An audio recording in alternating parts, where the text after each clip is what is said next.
Hello, fantasy transvestites. This is the mid-season report webcast version. This is the first webcast I've done since the first week after the draft. So what I want to do is do one this week and do one right before the playoffs, and maybe even after the playoffs, and see where we're all at. Obviously, it's been a busy season, a lot going on.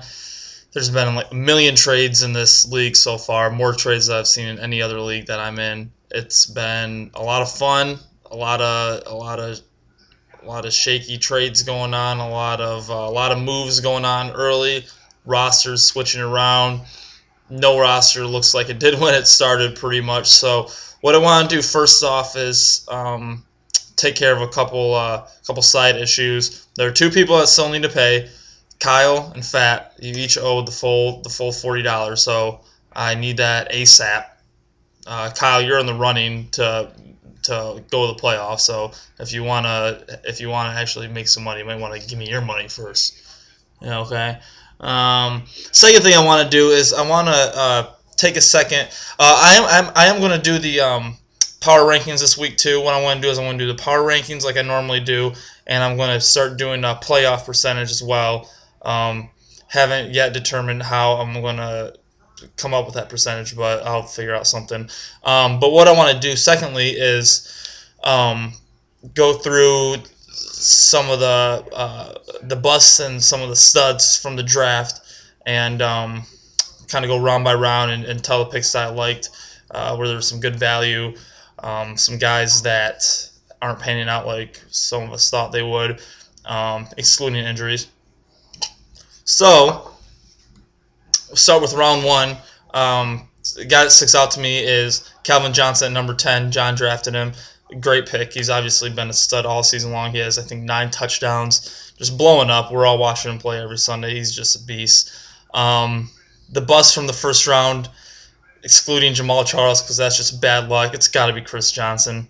I love Chris Johnson. A lot of people like Chris Johnson. He's fast. He scores a lot of touchdowns usually. He can bust out that big run, but he has been absolutely stagnant this year. Maybe this week against the Colts, that'll be they'll cure the itch there. But that's what I like for the first round. For the second round, Darren McFadden's been really good he was number 7 that round, but it's got to go to Matt Forte, who was drafted by Nay Bin Laden and was traded to Scott Slobber-my-Cobb for Roddy White, and there's a couple other smaller players in that trade too. He's been a beast. He's number 1 running back right now, I think, in this league, since it's a half-point PPR and catches the ball a lot. So that was a great pick there. Hakeem Nicks was pretty solid. I want to say Peyton Hillis was probably the bust. He's been injured even when he's been in. Hasn't been doing a lot. Him and Chris Johnson are kind of in the same breath this year, and they're just not performing like some of us thought they would. So that was a huge hit for Matt's team right there. He's trying to bounce back from that. But third round, I like. Who do I like in the third round? Let's see. There's not a lot there, to tell you the truth. All these picks are kind of so-so. No one really sticks out. Miles Austin has been good as of late. Kyle got him with the 6th pick there. Reggie Wayne was the number 1 pick by Joe. By Let's Try This Again. He's been doing absolutely nothing.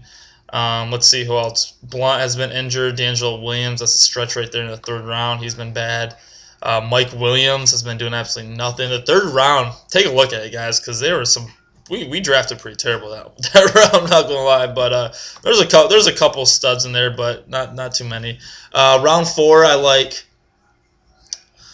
like Ryan Matthews, the very last pick that round. He's been really good. Started off slow. Tolbert was getting the ball a lot, but now that he's healthy, if he can stay healthy, he's going to continue on his progress. I think he's top 10 running back right now, which is awesome, especially since he splits carries. For Bus, I got to go with Moreno. I know he's been injured and here and there, but even when he came back, McGahee's been just stealing the show for the Broncos. If there's a show to steal, I mean, they haven't really been doing a lot this season, but McGahee's getting the bulk of the carries, and Moreno's I thought he was going to be a lot better than he actually is, but he's been nothing. Round 5, this is an easy one. Wes Welker, fourth pick. Round 5 has just been, as we all know, he's been a beast. I think his worst game he got like 12 points or something like that, which is still solid. So he's been awesome. The bust of this group, Mario Manningham was taken 8th overall in this round by Marty. He had a breakout season last year. He's been on and off the field.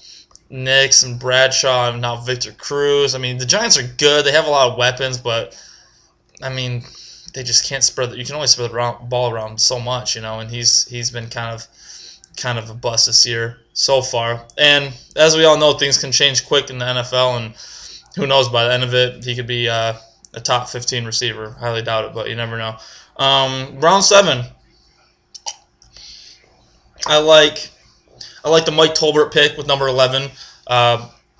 Bill picked him up, 11th pick there. He's been solid. Those first couple weeks was really good. I don't know if B started him those weeks, but he's been real solid. I'm sorry, Steve Smith probably. I'd say Steve Smith was the biggest pick there in round 7.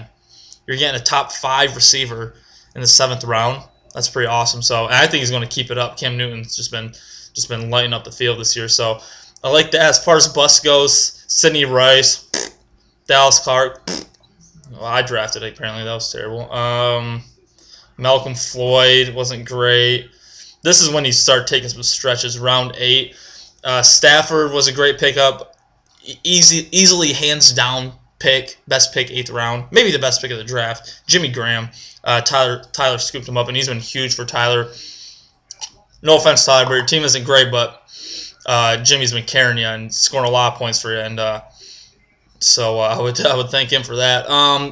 Round 9, I like AJ Green was a good pickup. Probably second to Rob Gronkowski that round, who's been awesome. Last pick that round, he's been really good. Started seeing some kickers. Sam Bradford's been a bust. I think we all expect him to do a lot better than he actually is, but he hasn't been doing much. After that, there's not really anything that sticks out. Darren Sproles was a really good pick in the 14th round. We obviously all know what he's been doing, catching the ball out. I own him in one league, and I thought he was going to slow down after the first couple games, but he had his best game of the year last Monday, or Sunday night, I guess it was, and he's been killing it. And then round 15, not a lot there. Kickers, defenses, blah, blah, blah. A couple of players that aren't even playing in the NFL anymore. So there was some good pickups in there. There was some guys that are no longer on rosters and that no one wants on rosters. It's been an interesting year. There's really only a couple teams that are out of the playoff hunt right now. So it's going to be close to going down the wire. Some of the guys that have been leading the pack in the beginning have fallen in the past couple weeks and taken a couple losses. Balls Deep took his first loss this past week. So we'll see what happens. I think it's going to come down those 3 and 4 spots. I think at least one of those spots is going to come down to point differential. So, play your best players, score them points, man. That's all you can do, and hope for the best. I mean, it's fantasy football. It's 90% luck. So do what you got to do. One last issue I want to bring up. There's been some talk about a trade proposition or proposal that went through, I guess, today between Fat, who's in last place, and Kyle, who is in second place. And looks a little lopsided to me, so I'm gonna try to get the stories from these two guys and see what's going on with it. I've had a couple complaints from a few of the players, so I might ask for a vote from everyone. I think already 5 people have said they don't want this trade to happen, so one more vote and I'm going to veto it. So I want to talk to the guys, see what their opinions are, and we'll go from there. But yeah, like I said, I'm going to put the power rankings on the board and do a couple other things and do the usual stuff there, and we'll do it to it. All right, it's halfway point. Good luck second half, and we'll see you guys soon.